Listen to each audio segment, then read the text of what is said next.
Making headlines tonight. Permission granted as a human rights group in Barbados joins a growing international protest against police brutality. Unchecked EU blacklisting could hurt the region. COVID-19 is having a psychological impact on Barbadians. And coming up in sports, Cricket West Indies awaits COVID-19 test results for the squad to England. Newsnight Headlines was brought to you compliments Omega XL. Broadcasting from our studios in the Pine St. Michael, this is CBC Newsnight, starting now.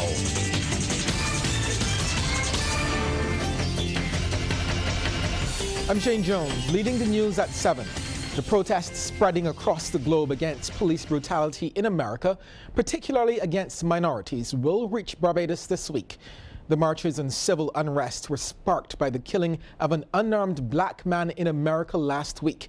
On Saturday, a group of human rights activists will stage a peaceful Black Lives Matter protest outside the U.S. Embassy. Our Sharika Griffith has the details. In a show of support for the demonstrations against the killing of George Floyd in Minnesota, a Black Lives Matter protest has been organized for Saturday, June 6, outside the U.S. Embassy. Organizer and General Secretary of the Caribbean Movement for Peace and Integration, David Denny, says the action has been approved by the Commissioner of Police, but protesters will have to adhere to certain guidelines as a result of the COVID-19 pandemic. We were advised that we can only demonstrate with 10 persons at the demonstration, the protest, because of this special period as it relates to the COVID-19 situation. Mr. Denny says while the group will respect all recommendations from police and medical officials, including maintaining physical distancing, it's somewhat disappointed by the 10-people limit, as several individuals, including members of the Muslim community, have expressed an interest in participating. Co-organizer and attorney-at-law Lalu Hanuman explains how the group will treat to this. What we thought we would do if we get more than 10 protesters is to rotate it. So there'll be 10 people with placards, and we'll keep rotating them as more people come, so everybody will get an opportunity to join in the protest. But the maximum at any one point in time will be 10. The day has been designated as Black Saturday as protesters and Barbadians in general are being asked to show solidarity by wearing black. A resolution calling on government to make a strong statement against the police killing of black people in the U.S. is also to be passed. Because we know this kind of behavior also affects Caribbean nationals that are based and that are living in the United States of America. So that we are calling on the Mayor Montley government to make a statement on behalf of the government and people of Barbados, and a statement that will express the true feeling of Caribbean people. A Zoom meeting has also been scheduled for Sunday so citizens can share ideas and recommendations for other protest action to involve more people. Sharika Griffith, CBC News. Well, an exemption from the current COVID-19 directive was also granted by Attorney General Dale Marshall. The International Monetary Fund says Barbados continues to make good progress in implementing its comprehensive economic recovery and transformation plan, with all performance criteria for end of March this year met. The news comes after the IMF's Executive Board concluded the third review of its extended arrangement under the Extended Fund Facility for Barbados. The completion of the review allows the authorities to draw the equivalent of about $139 million, bringing total disbursements to about $283 million. The IMF says prospects for continued strong program performance are good. Barbados was also advised that a strong recovery after the global pandemic will depend on accelerating structural reforms. Barbados Prime Minister Mia Motley fears the decision by the European Union to blacklist a number of CARICOM states, if left unchecked, could further hurt the region. In an address during the one-day virtual extraordinary intersessional summit of the Organization of African, Caribbean and Pacific Countries, Ms. Motley criticized the EU over its recent unilateral decision. She says the list was not done in a transparent manner. No one spoke to us. We read it in the international media. No one sent a diplomatic démarche to us, nor did it respect our right to be heard or allowed to prioritize ongoing reforms that we are doing to avoid being listed by anybody. The governments, my friends, of the Caribbean region reiterate their unequivocal commitment to cooperate with all states in the fight against money laundering and terrorist financing. That cooperation requires recognition by all of our sovereign rights under international law and respect by the European Union for the principles of good faith, equal treatment, non-discrimination, and due process, values which we share with the European Union.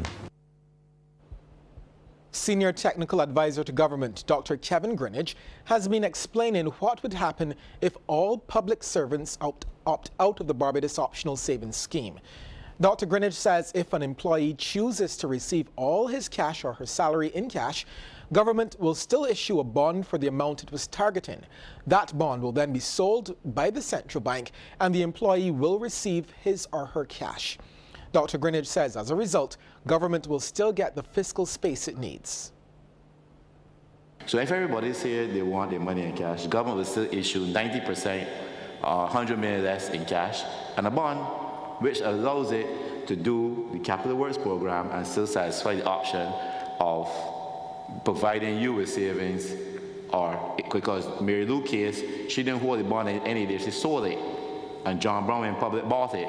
So the bond is still out there, earning interest as John Brown, not Mary Lou. So that the fiscal target will always be met because of the design of the product. The difference is who is making the savings. British Airways passengers were among a full slate of negative COVID-19 tests yesterday. 98 passengers who arrived in Barbados yesterday on a repatriation flight from Britain were among 167 people who tested negative for the deadly virus. The flight brought just over 200 passengers into the island, and about half of them went on to other Caribbean destinations, primarily St. Lucia and St. Vincent.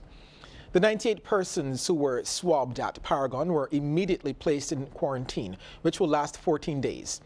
49 were admitted to Paragon, 8 to the St. Lucie District Hospital, 7 were given permission to home quarantine, while the others opted to quarantine at designated local hotels at their own expense. Meanwhile, no one was released from isolation today. As a result, recoveries remain at 81, with 4 people in isolation. Since March 16th, 92 people have tested positive for COVID-19, and Barbados has recorded 7 deaths. The Best of Santos Public Health Laboratory has conducted 5,747 tests. Since shutdown protocols and regulations started to take effect across the globe because of COVID-19, believers of varying faiths have been questioning when they would be able to congregate in church again. Well, Barbados' new directive has seen some changes to the way people can now worship. We take a look in tonight's edition of Coping with COVID-19.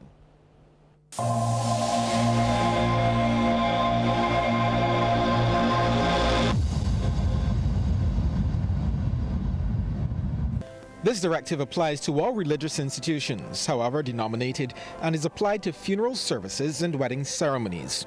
All officiants and other persons whilst within the precincts of a church shall comply with the protocols. Face masks shall be worn throughout the service by all persons present in the church. There shall be no physical contact between worshippers and officiants, and there shall be a physical distance of at least 6 feet between all persons attending church. Members of the same household may sit together. However, each worshipper shall have at least 40 square feet of space for himself in the church, unless they are members of the same household. Sanitization stations shall be set up at the entrances and exits of every church, and such stations shall be manned by ushers or other persons who are administering sanitizer to the hands of worshippers. The temperature of each worshipper and minister shall be taken and recorded before entering the church using a contactless thermometer, and persons whose temperature exceeds 37.5 degrees Celsius shall not be allowed to enter the church. Persons who are coughing repeatedly, sneezing, or exhibit any flu-like symptoms shall not be allowed to enter the church. Services shall be no longer than 1 hour in duration. No air conditioning shall be used, and windows and doors shall be kept open to allow for ventilation. No hymnals, Bibles, leaflets, or other materials shall be distributed to worshippers, but worshippers may take their own. Where prayer mats are used, worshippers shall take their own mats. Offerings shall be collected by use of fixed containers located at strategic points in the church, and physical distancing protocols must be complied with when worshippers are placing offerings in the containers. There shall be no Sunday school. There shall be no communion service involving worshippers, but where doctrine allows, the minister may take communion on behalf of the worshippers. There shall be no rituals that involve touching, including baptism or christening. There shall be no choir during service. There shall be no congregating of worshippers inside or outside of the church before or after service. A record shall be kept of all persons who attend every service and shall be available for inspection by the Chief Medical Officer or his designated officer. These are some tips to help you cope with COVID-19.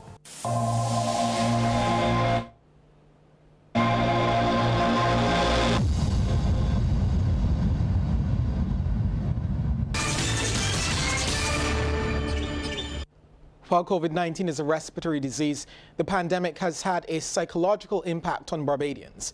The Barbados Society of Psychology suggests there is a level of openness among Barbadians willing to share how they feel at this time. The group's president, Naomi White, says residents are also speaking out about mental health. Ms. White was a guest on CBC TV8's Morning Barbados. Realizing it doesn't have to be a taboo subject. There's no shame in saying, I feel overwhelmed, I feel anxious, I feel depressed, and that there are ways of communicating about it and asking for assistance and guidance and receiving it and packing up our tool shed, our mental tool shed, with new ways of how to cope in such difficult times. Ms. White says resilience has shone through the COVID-19 pandemic. When we look back at our lives, it is usually the hard times that teach us the most important lessons about humanity, about ourselves, about our development. And while I don't wish any suffering on anyone, I think that usually is what keeps us going, is to grow stronger and more resilient and gain more resources from these difficult times. And I really want to thank my colleagues as well from the Barbados Society of Psychology who have come out over the past weeks to talk about the various ways how COVID-19 has affected so many of us, or all of us, I must say. The Salvation Army has seen an increase in the number of citizens who have been coming forward for assistance in light of the COVID-19 pandemic. Its divisional business manager for St. Lucia and Barbados, Sherma Evelyn, provided the update during an interview with CBC News. Now, while the demand for foodstuff has almost doubled, she says more businesses and groups are stepping up to supply various items and pre-packed hampers. The demand for food has been very high, especially those that were laid off. We have had an influx of persons. For the last 7 to 8 weeks, we have given out 400 parcels each week, and that is across Barbados. For the last 4 weeks, that is. And then we have also been given donations from various entities and individuals across Barbados who saw the need to assist us. And to comply with the COVID-19 social distancing protocols while hampers are handed out, Ms. Evelyn says the Army has been sticking to a distribution plan. The Salvation Army is not in about 4 or 5 parishes. So we have some of our churches with different parishes. So like, for example, St. Peter is twin with St. Andrew. So the persons from St. Andrew will go to Speightstown that need. Those from St. George, St. Thomas, and St. Joseph will come to Bridgetown. Those from St. John will go to St. Philip, the 2 of our entities there. And the others are by themselves, St. James, Christ Church. They're by themselves, taking care of those parishes. The Ministry of Education has not yet reached its goal of securing 10,000 tablets, computers, or similar devices in its tech drive. That initiative was rolled out last month to give those children without smart devices the opportunity to participate in virtual classes. Over 1,000 devices have been donated so far by companies and groups. Speaking at a donation by Guardian Group, Acting Chief Education Officer Joy Adamson said the devices will assist several students with their studies at home. We know that there are a lot of children still out there, and I am receiving calls daily, especially from the ones in the lower schools, for devices. Some people were using their cell phones, but now that we have opened back and a lot of persons have returned to work, those cell phones have returned with the individuals with where the parent or the guardian or the older sibling that the students will be using. So now the cry is even greater out there. And Guardian General's Executive Manager Nigel Adams says the donation is the latest in a series of initiatives which that company supports. This donation is part of Guardian Group's wider corporate social responsibility response as we seek to assist families and essential workers directly impacted by the COVID-19 pandemic. We have worked with the ministry who provided information on some of the schools with the greatest needs. Optimist Club continues to assist in Barbados' online education drive. 5 students associated with the Nature Fun Ranch are the latest to receive a donation of Alcatel tablets. They were handed over during a brief ceremony on behalf of the Optimist Club of Bridgetown by President of the Optimist International, Adrian Elcock. Mr. Elcock says the Bridgetown branch and Nature Fun Ranch are no strangers and the group has moved to assist when approached. Several other tablets have been donated to other children that are deserving. Collectively now, throughout the island, Optimist clubs have donated 125 tablets to children in primary school, secondary school, the Child Care Board, and now the Nature Fun Ranch is the latest recipient. We've also given 20 tablets directly to the Ministry of Education for their own support, and we now have another set of tablets to give out this week to other worthwhile children. Optimist clubs have been around for over 100 years and here in Barbados for over 27 years. And we continue to make a difference in the development of youth activities, youth development throughout the island and throughout the Caribbean and the Caribbean district where we operate. The opposition People's Party for Democracy and Development is again expressing concern about what it calls the over-reliance on tourism as the major engine of the economy. Opposition spokesman on creative economy, Alan Springer, says COVID-19 has shown how vulnerable the tourism sector can be. Yet he believes there is no obvious medium to long-term planning to diversify the economy. Currently, we have 6 planned construction development projects to be realized from the revenue yielded from the BOSS program. Under any name, that is still workers' cuts. And less said about that initiative, the better. However, of these projects, no fewer than 5 are tourism-based, to be developed in a culture where it is highly uncertain as to when or how soon that particular industry will bounce back. Now the body of a man was discovered in a car in Leadville, Christchurch this morning. According to police, residents of the area reported hearing gunshots close to a nearby village shop. On arrival, lawmen say they discovered a large number of people gathered around the car and the body of the man was in the front driver's seat with injuries. His identity has not yet been revealed. Reports are that another car, which was believed to be involved in the incident, was nearby. It was damaged. Police are asking anyone who may have any information relative to this incident to contact the nearest police station. A man is tonight being treated at the Queen Elizabeth Hospital for a gunshot injury after he was involved in a shootout with police. This is according to Acting Station Sergeant Michael Blackman of the Public Relations Office of the Force. He says the man, who remains unidentified, was injured during an exchange of gunfire with police officers around 1:45 this afternoon. Reports are that police were carrying out investigations in a bushy area at Warren's Village in Christchurch when they encountered the man, who was carrying a loaded firearm. A shootout ensued. The man was subsequently taken to hospital. Also to come, the 2020 hurricane season updated. Then we have sports a bit later on. But before we get to all of that, here's a tip from Cooperators General Insurance. This tip of the day is brought to you by Cooperators General Insurance Company Limited. Insurance the way you want it to be. Never share nude photos or videos of fights or bullying you receive online or on WhatsApp, because you too may be charged under the Computer Misuse Act. This tip is brought to you in association with the Child Care Board and UNICEF, helping to protect our children while they surf the web.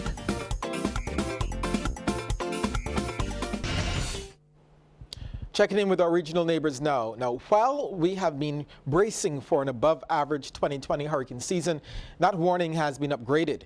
Initial predictions forecast an above-average season. But as we heard from Acting Executive Director of the Caribbean Disaster Emergency Management Agency, Elizabeth Riley, this afternoon during their annual hurricane season media conference, that information has been updated. The language of the Colorado State University has changed to well above average, and I think it's important for us to note this. So SEDEMA, as you may be aware, leads what we call our regional response mechanism. And this is a facility which harnesses the collective capacity of national, regional, and international actors to support any of our participating states which is adversely affected by the impact of a hazard. Ms. Riley says as a result of COVID-19, SEDEMA has revisited their operational readiness program in 3 areas. Adaptation of planned actions to integrate COVID-19 considerations and to strengthen planning within this COVID-19 context. 2, modifications of the timelines for planned operational readiness actions to facilitate delivery of critical response actions for COVID-19 in support of our states. And 3, we saw this as an opportunity to really concretize the leadership role of the coordinating unit in regional coordination through the regional response mechanism and to deepen our strategic partnerships. The police force in the Bahamas is bracing for an uptick in criminal activity once the country resumes normal commercial activity. The country is already grappling with high unemployment numbers. We hear more in this Our News report. Police chief was candid in his comments as he says he's preparing the force to handle just about everything, including an increase in crime. The reality is we are putting measures in place to prevent crime. With unemployment pegged between 30% to 40%, many have predicted there will be an uptick in crime as people look for ways to keep food on the table. The police commissioner says police are bracing for that possibility. We want the criminal element to know that we are going to be there. I don't expect I expect some persons who may wish to commit crime, and I want to discourage them. That's the best way I could say that, because we are going to be there and we'll deal with it. Roll's comments come a day after National Security Minister Marvin Dames told the press outside Cabinet that he is confident crime will continue to trend downwards even after some of the strict COVID-19 restrictions are lifted. Dames says he is also confident in the commissioner's plan to address crime. Roll said his policing plan, which is set to be tabled in Parliament later this month, outlines how police intend to deal with the increased risk for criminal activity. But yeah, we have a strategy in place. Police statistics for 2019 reveal that overall crime decreased by 7% last year. However, there were increases in the number of murders and armed robberies.